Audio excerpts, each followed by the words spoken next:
Data हो गया हमारा। तो हम इंसान अपने डे टू डे लाइफ में जो भी डाटा को यूज़ करते हैं, 10, 15, 20, 50, मेरा नाम, आपका नाम, चैनल का नाम, जगह का नाम, ये जो भी है ये सब डाटा ही है। तो इस डाटा को कंप्यूटर में हमें रिप्रेजेंट करना पड़ता है। उसको रिप्रेजेंट करने के लिए जावा ने हमें यहाँ पे अलग अलग डाटा टाइप्स अवेलेबल करा रखे हैं। हम इंसानों का जो डाटा होता है उसको हम अलग कैटेगरीज में ब्रेक कर सकते हैं। जैसे कि मेरा नाम है वो अलग है, इंटीजर है 10 वो अलग है। तो उस हिसाब से जावा ने यहाँ पे डाटा टाइप्स को क्लासीफाई कर रखा है।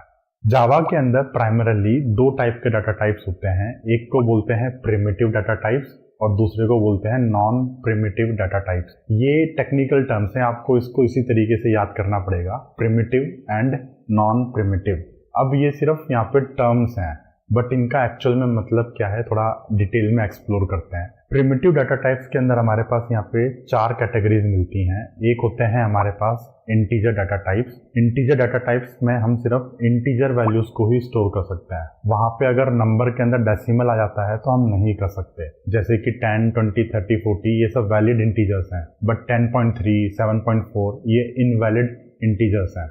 इंटीजर डाटा टाइप्स के बाद आते हैं यहाँ पे फ्लोटिंग पॉइंट डाटा टाइप्स। ये सेकंड कैटेगरी है। फ्लोटिंग पॉइंट डाटा टाइप्स में हम डेसिमल नंबर्स को स्टोर कर सकते हैं। डेसिमल मतलब ऐसे नंबर्स जिसके अंदर डॉट आता है, 7.4, 6.7 ये जो भी नंबर्स होते हैं इसको हम फ्लोटिंग पॉइंट डाटा टाइप्स में स्टोर करते हैं। अब यहाँ पे इंटीजर और फ्लोटिंग पॉइंट को अलग अलग क्यों कैटेगराइज करा हुआ है? फ्लोटिंग पॉइंट में भी तो मैं इंटीजर नंबर्स को स्टोर कर सकता हूँ। 10.0 को मैं फ्लोटिंग पॉइंट में स्टोर कर सकता हूँ और उसको मैं 10 की तरह एज्यूम कर सकता हूँ। हम इंसान तो इस तरीके से ही दुनिया को देखते हैं। तो इसका एक रीज़न है, और इसका रीज़न ये है कि जो इंटीजर नंबर्स होते हैं उसको कंप्यूटर में अलग तरीके से स्टोर किया जाता है, और जो फ्लोटिंग पॉइंट नंबर्स होते हैं उसको कंप्यूटर में अलग तरीके से स्टोर किया जाता है। और उसके बेसिस पे आपकी यहाँ पे प्रोग्राम की परफॉर्मेंस डिपेंड करती है। अगर मैं इंटीजर नंबर को भी फ्लोट की तरह यूज़ करूँगा, फ्लोट में सेव करूँगा, तो मेरे को थोड़ी परफॉर्मेंस कम मिलने वाली है।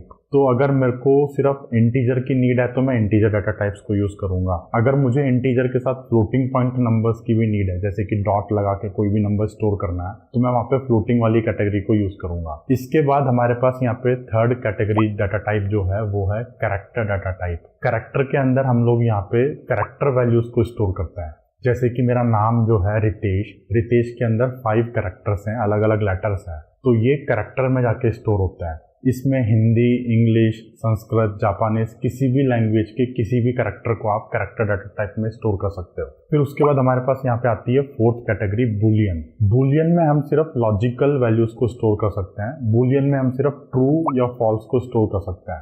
10 इज ग्रेटर देन 9, हाँ भाई ये बिल्कुल सच है, तो ये ट्रू है, तो ये बूलियन में जाएगा। प्रिमिटिव के बाद हमारे पास यहाँ पे आते हैं non primitive data types. Non primitive के अंदर एरेज होते हैं, स्ट्रिंग होते हैं और क्लास के ऑब्जेक्ट्स वगैरह होते हैं। यहाँ पे आपको लिस्ट दिख रही होगी। प्रिमिटिव और नॉन प्रिमिटिव में फर्क क्या होता है? ये बहुत ही इंपॉर्टेंट कंसेप्ट है, इसको थोड़ा ध्यान से समझना। प्रिमिटिव और नॉन प्रिमिटिव में फर्क समझने के लिए आपको थोड़ा सा कंप्यूटर मेमोरी के अंदर घुसना पड़ेगा कि कंप्यूटर में जो मेमोरी होती है उसके अंदर हम डाटा को कैसे स्टोर करते हैं। अब जो मेमोरी होती है वो एक इलेक्ट्रॉनिक कंपोनेंट है, उसके अंदर तो सिर्फ ट्रांजिस्टर्स होते हैं 01, 01, 01। जब भी हमें किसी डाटा को स्टोर करना पड़ता है तो हमें वहाँ पे मेमोरी तो चाहिए। तो जो भी प्रिमिटिव टाइप्स होते हैं जावा उसके लिए अपने आप ही मेमोरी को अलोकेट कर देता है। जावा बोलता है यार आप टेंशन मत लो, ये मेरी हेडेक है, मैं मेमोरी अलोकेट कर दूंगा।